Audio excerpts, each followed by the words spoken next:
think they're coming back for a movie. That's the word. Oh, dude, when shows stop and they come back with a movie, always good. Sopranos movie comes out next year, by the way. What? Wait, James Gandolfini's dead. His son is going to play him. It is a prequel. It's called what's it called? It's got a cool title. Sopranos. The Family. No, it's like something of the street, Legends of the, I don't know. It doesn't matter. But the Sopranos prequel, I believe, got pushed back to next year. James Gandolfini's son looks a good bit like him. Like, not identical. Are all the actors replaced?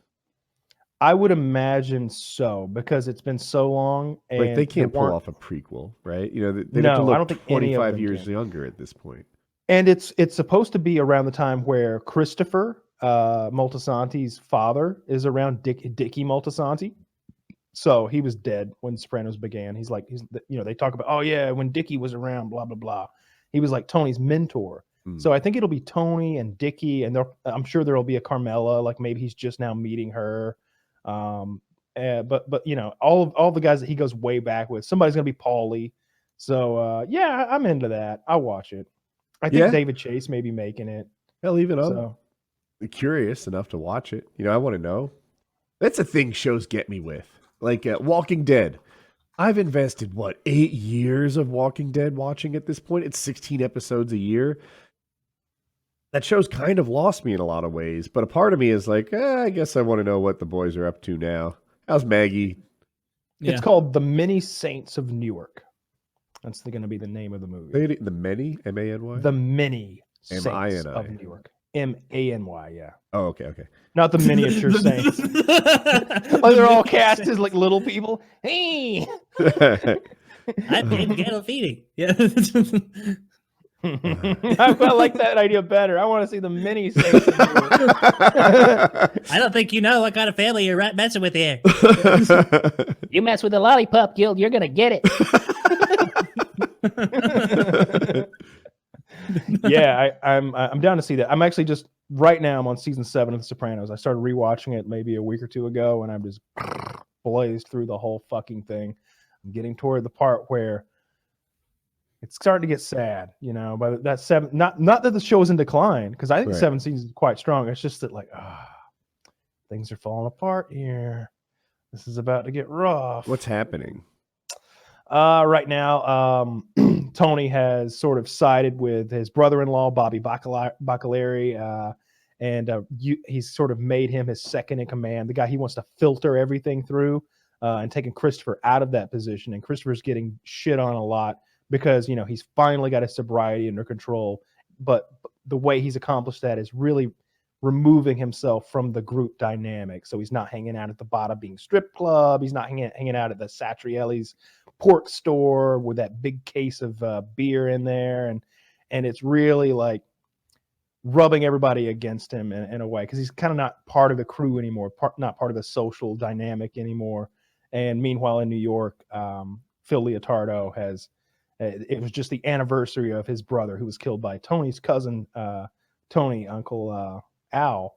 And he's sitting there like saying to himself, he's like, we've been pushed around since the moment we came to Ellis Island, and they took our name Leonardo away and called us Leotardo.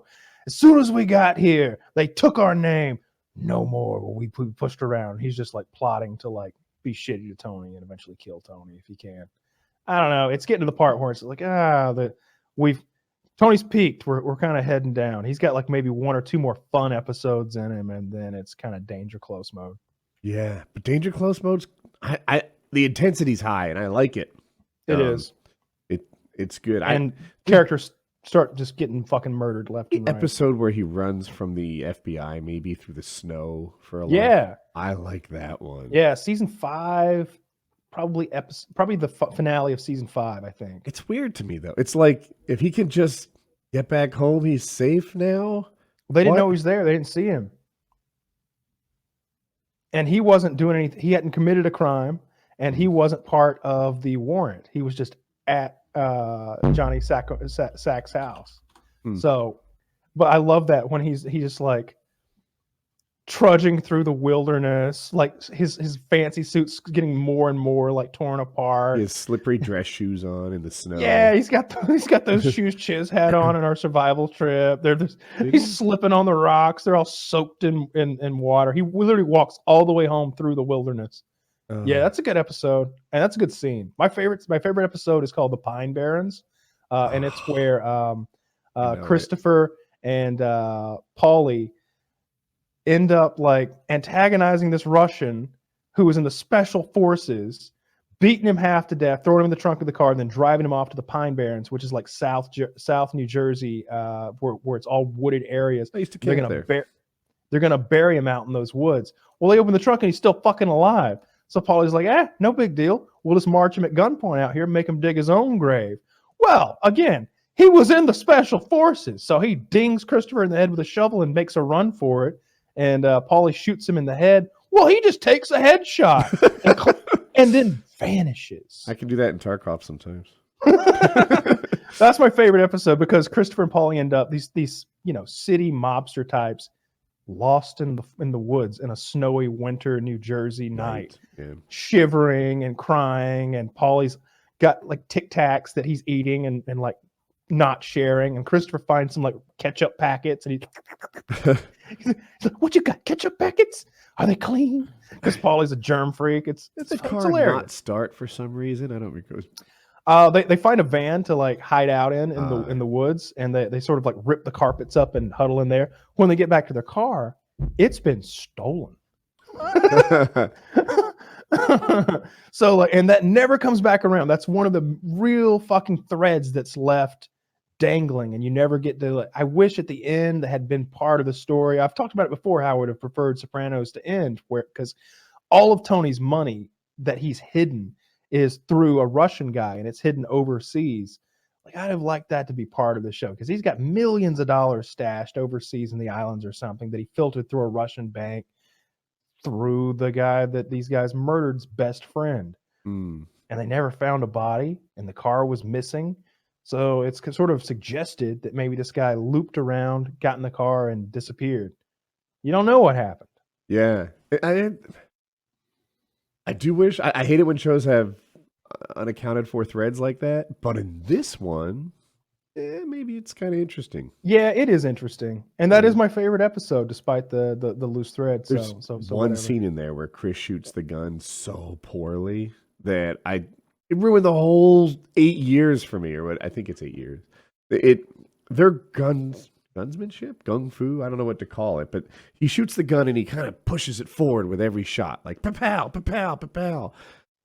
This actor has never shot a real gun. Now, I understand that mafia guys are not supposed to be special forces guys, but I do expect them to fire a gun before. I do expect them to be able to shoot a person. They do shoot people. I know, maybe usually up close, or people who aren't even moving execution style, but look, 10 minutes of practice will have him better at handling guns than that. He was worse than someone who's never fired a gun before. Yeah. And it's weird firing those blanks, though, especially the blanks they're using, because they don't even cycle the weapon. So I don't know. That might look bad, but this might look worse. Just their hands fully. I don't know. I feel like I could fake it, but maybe I'm special. I don't know. I just feel like legitimately are with regards to guns, right? Like, you've got your top 1% in gun experience, but I suppose, but yeah. What bothers me the most about Sopranos that dates it is the fights and the sound effects they use for punches really irk me. It's these stock sound files of like, I don't know. It sounds like somebody just slapping a steak or something. I don't know. Just, it doesn't sound good. It doesn't seem real. I wish they'd worked on the fight choreography more. It's so much about story, but if you're gonna have a gunfight or a fist fight, like, I'd like to not be taken out of the story by that not looking real.